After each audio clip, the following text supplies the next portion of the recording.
So I ran some overheating tests today with my new Sony ZV-E1, and in my test it overheats very quickly, but for me as a YouTuber this isn't a big deal, and I'll explain why. The tests were performed in a variety of settings, including indoor settings with and without air conditioning, and outdoor settings with both shade and direct sunlight. I tried to do 2 rounds for each test, which meant fully charging the battery, recording until the camera overheated, waiting about 30 seconds, swapping the battery and recording again until the camera overheated again to see how much extra time I could get. I also measured the temperature of the room with this funny looking thermometer. I don't know how accurate it is, but I live in Thailand, which is a very hot country, and it happens to be the hottest month of the year, April.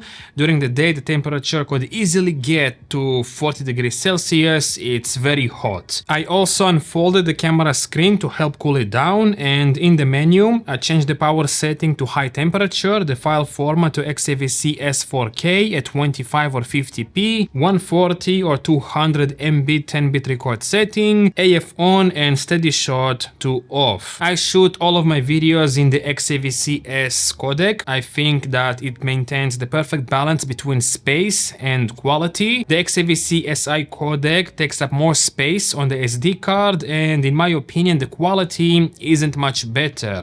Let me know down below what codec you use on your Sony camera. Now before we get to the test results, I want to emphasize that the ZV-E1 is designed for vlogging and content creation, not for commercial work, weddings, documentaries, or anything that requires a camera with a built-in cooling fan like the Sony FX3 for example. That means the ZV-E1 is designed for short bursts of clips when filming outside and possibly recording A-roll for 30 to 40 minutes in your bedroom or even outdoors for YouTube. I've been doing YouTube for about 5 years and I've never shot an A-roll for a video for more than 40 minutes. It usually takes about 25 to 30 minutes, and that's because I mumble and mispronounce words a lot.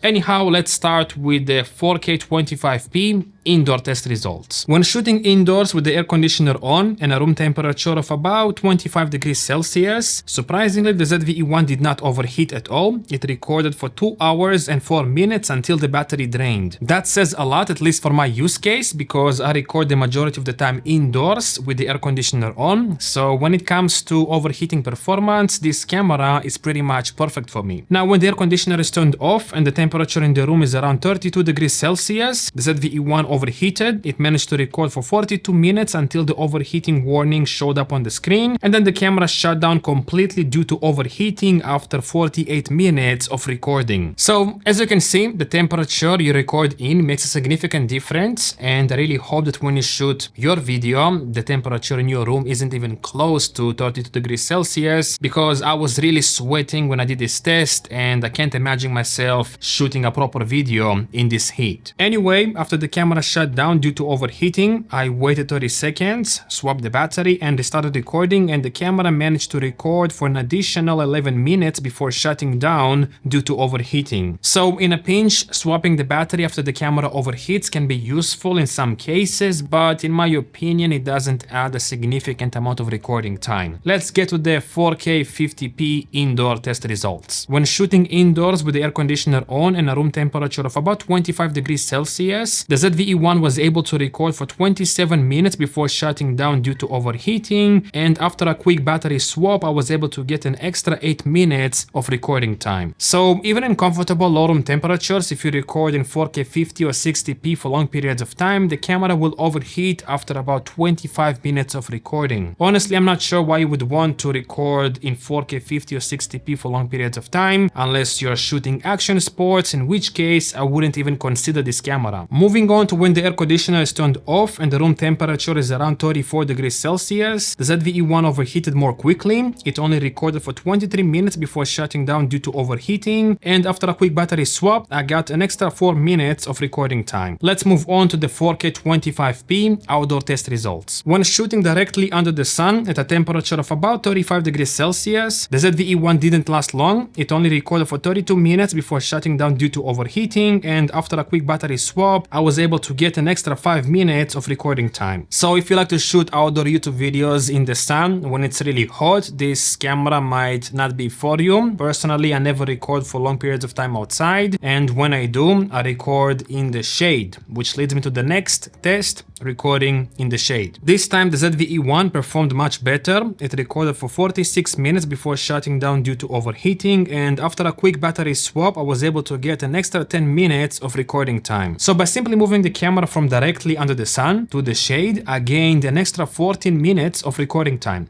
Let's move on to the 4K 50p test results. When shooting directly under the sun, the ZV-E1 managed to record for 12 minutes before shutting down due to overheating, and after a quick battery swap, I gained an extra 44 seconds of recording time. And when I moved the camera to the shade, it managed to record for 18 minutes before shutting down due to overheating, and after a quick battery swap, I was able to get 1 minute of extra recording time. To summarize, the Sony ZV-E1 is not the best camera when it comes to overheating, and the tests I showed you today are not scientific in any way. Depending on your location, you may get longer or shorter recording times. However, I'm still surprised by its overheating performance, considering the form factor and the features. As you witnessed when I filmed in my studio with the air conditioner on, the camera did not overheat, which is ideal for someone like me who shoots the majority of his videos indoors. Now, if you shoot your long form videos outdoors or at a high frame rate, overheating can be a real issue, in which case I would recommend looking for another camera such as the Sony FX3 or the Sony a7S III. Thank you for watching, and if you have any questions or comments, let me know down below, and I guess I'll see you again soon.